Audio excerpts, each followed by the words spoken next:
Let me welcome you to today's session of PreSales Insight. Today we are talking about a very personal topic, justifying the value. We have a perception of our value, but quite often our environment has a completely different perception. And this puzzles us, and sometimes it even drives us up the wall. But how could you justify the value that you have or your company? In today's agenda, we walk through all these different steps. We start with why we justify value at all, how to deal with perceptions, how to define good and the value, how to track, measure and show what we're doing. We will talk about some KPIs and about distraction and focus.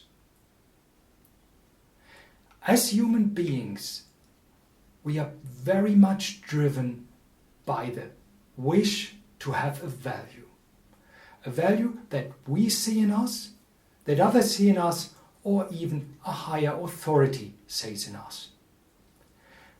We are judged by the value others see in us. This sentence is simple, but it quite often is the base of a lot of frustrations. While we see a value, others may not. And this is something that works with us in business and in personal life. So, why is this coming from? How could it be that values are perceived so differently? Let's look at an example. Quite often, there's a lot of positive and negative things visible. But what jumps into your eye? What is the first thing that you see? Quite often, it's the negative. And while you see the negative, you start losing the sight of the positives. This is a standard, a very normal human behavior. And also it appears in business. While saying so, it comes to the same as the picture in the back. We may focus simply on one item, while we are not seeing that there are so many others. In the picture behind, by the way, there are far more swans than ants. But sometimes our focus is so much driven on one particular item that we are not seeing the benefits that's around. Another thing that comes in mind is how we work as a human. For some parts, we are very good in judging between good and bad, positive and negative. But there's also a factor like getting used to something.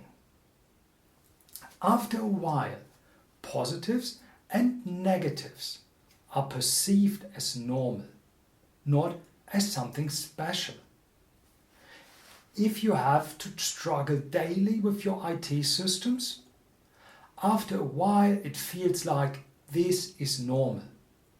And if someone else comes up and tells you, in my environment, IT systems are perfectly fine, you're not questioning the IT system, you're questioning the environment. Yeah, because my environment is special. We've got different needs. We are far on another planet because we are mission critical. Stepping one step back, you see, probably not your environment, but the IT systems are the faulty part. And you see that some things that you perceive as a negative in the beginning became something that you get used to and defined as normal. It also works the other way around. I was with a customer who has dealt with a lot of outages in their IT systems. After a while, they changed the provider, and we managed it to get it to a zero downtime environment. 5 years later, in the next big tender, we thought we are in a pole position because we changed the world completely. In fact, the customer perceived zero outages as the new normal. It was, on their point of view, standard. So they said, look, zero outages is someone everybody in the IT industry is providing. We are all dealing with enterprise customers, mission critical and all this stuff. End of the story, we lost the deal. The customer chose another vendor and they dealt with outages again. But you see, the positives that we were providing were not visible to the customer anymore. So, what we have to do when we deal, for example, with customers or in personal life, we have to define the good. Our environment will not define what good would look like. We have to define good. And also, we have to define how we measure good. And of course, it needs to be in advance. You can't define good afterwards. Looking back, saying what we experience and defining it as a good. It doesn't work. Like all the targets that you get, you need to define them up front. And it's our responsibility to define this. And here comes the next tricky part. Not everything that we perceive as good is something that our environment perceives as good. And here the two circles come in our mind. So we have one circle defining our good, that what we perceive that we did good or will do good in the future. And we have probably a list of criteria that are matching in. But not 100% of these criteria are perceived as the other party's good. They have probably a completely different other view. Some parts that you're doing is probably seen as unnecessary, unworthy, as irrelevant. And even if it's a good thing that you're doing, it's not perceived as good on the other side. So right in the middle, where the two circles overlap, this is where our value is. So to define the value, we need to have an understanding of ourselves, to understand what good is in our point of view. And we have to start thinking in the other person's shoes. So what is the other party perceiving as good? And then we have to match them and see where we've got common criteria, and this is a value that we put in front. We cannot define the value if we just know us. We have to know the customer. Sometimes we can work with some assumptions, and they're probably like 80% okay-ish, but to do it really, you have to know it. Look, this is the beginning of a journey, defining the value, having an understanding of ourselves. So how is the next steps? How do we proceed? This is the first step, setting the expectations. This is where we put in the value that we provide, or we will provide in the future. We match it to the customer, and we define it clearly with clear outcomes, measurable. And we are clear that these expectations are not unrealistic. Either we can back it up with data from our R&D, or we can back it up with data from other customers, or maybe even with data from this customer. At the end of step 1, we have to be clear what values we are proposing to the customer. This list is not final. During the years, we can add up more points as we understand the customer environment more, or we deliver new goods that turns out into values for our customer. The second step is to measure and track results. And while in the beginning of a journey or a contract, everybody is measuring and tracking and looking deeply in it, after a few quarters, this seems to get boring. Yes, another quarter without a downtime. 0. Tick mark. Great job. And we're starting to lose fun of tracking and measuring. But we have to be constant here. We have to track and measure constantly. Otherwise, we cannot show the value afterwards. With measuring and tracking, period by period, quarter by quarter, month by month, or whatever the period is, we are building our data set for this customer. Now, the next point is the feedback loop. Match the results that we have matched and tracked to the expectations that we have set. So we promised something in step 1, we measured something in step 2, and now we have to bring these both together. It's crucial to do this step with the customer, to make them part of the journey so they see, they feel what we're doing one by one. And this is relevant for generating a value afterwards. With some of the parameters, you will see that we've got a perfect match. Others may not be as good. So step 4 is obvious. We're defining actions, either to improve or to promote some of the items, to make sure everyone in the company understands the values that we are delivering. So, what could be the expectation? What are items that we could track? Look, in a standard IT environment, these items may look like uptime, like availability, upgrades without disruption. It may be performance. Looking into the IOPS, a storage system is driving, response times from a network, throughput rates, whatever you look like. Scaling, growing systems, scaling out, scaling up, number of services we're running, or even tickets that we are driving. What is a number of tickets generated? How fast has been closed? How fast has been resolved? All this stuff is something that we could track on a permanent basis. And these are drivers which delivers a value quite often in the environment of our customer. But we have to be constant in it. You may know it, sometimes during the 5-year, like contract period typically is, something happened. Something new, something fancy, something fantastic. Look, a puppy.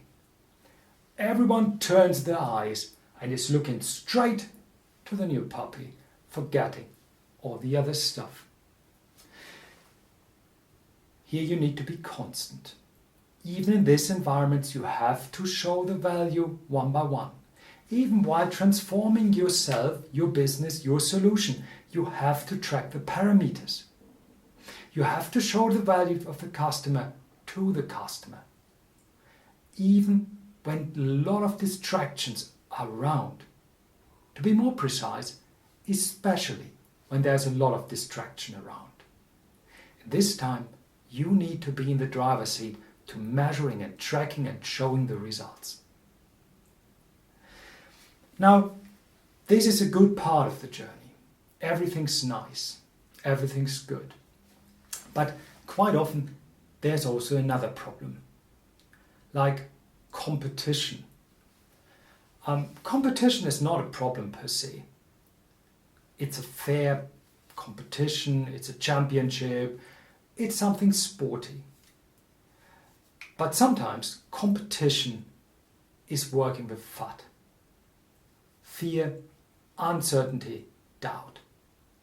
There's a lot of words that is coming out of our vocabulary, like there's no smoke without fire, or I heard a rumor. And you will see and experience this quite often. Competitors telling customers something about your solution. I heard it's not working. I heard they've got a lot of customers but they run into deep problems using this solution. It looks nice on the paper, but reality show it's not working. You hear a lot about problems, or at least probably insecurities. There are a lot of rumors about unsecureness of this vendor, of this solution. There wouldn't be so much people talking negatively about it if it wouldn't be true. Yeah, you know it. In the logic, you can separate all this stuff. But sometimes it starts generating a feeling, an emotional feeling that distracts decisions. Dirt sticks. If you throw dirt on someone, something sticks. If someone throws it on you, some sticks. Now it's on you to clean your clothes, to make sure that this is not being stated unaddressed in the room. You have to work proactively with these problems, bringing facts, bringing emotions. It's a lot of work to get this dirt from your clothes, but it's something that you need to do. Otherwise, it sticks. This vendor solution is outdated. This vendor solution is classic, not modern, not state of the art. It doesn't work well in bigger environments. All these stuffs come without a proof. And it's not like in legal life where you have to prove the guilt. When it sticks to emotions, you have to prove you're not guilty. And again, the best thing to do is to tell. People are forgetting, especially the positive things that were happening. They are forgetting fast. There's something called Ebbinghaus'sche Vergessenskurve. It's a curve describing how fast we are forgetting items. It's not one by one matchable with items that we see in personal and daily life, but there's a good chance that you've lost 40% of the items after 20 minutes. After an hour, there's roughly half left, and you see how it would look like after days. We have to re-trigger the good stuff, bringing the good stuff back into the mind of our customer. How we met the requirements, how we met performance, uptime, scalability, ticket resolution, all this stuff. We have to push it back on the top of the mind, again and again and again. That sounds easy, but it's like a marathon. Running it for like 500 meters is probably not a problem. You could probably be even faster than some of the top marathon runners in the world. But you need to do it constantly. You have to do it for 10, 20, 40, 42 kilometers, one step by one step. Same here. We have to tell the customer what are the expectations that we set, what are the outcomes, how does this match together, and how we move into the future. That's your responsibility. So, the summary is why we have to justify the value. No one else will do it for us. In personal life, in business life, we have to make clear what our value is. We talked about the perceptions of people that are quite quickly distracted to negative things and forgetting the positive things that you are contributing. And we've said we have to define the good so what we can do good, and the value where the expected and the delivered good matches. We talked about tracking, measuring, and showing the outcomes, the values that we have delivered. And we talked about some sample KPIs for some IT stuff. But you can change these KPIs to whatever it's needed in your environment. Last but not least, we talked about distraction and focus. We have to keep our customers focused on our good delivers. We have to make sure that they're not forgetting. So, bringing all this together, we've got a good chance to show our value to our customer.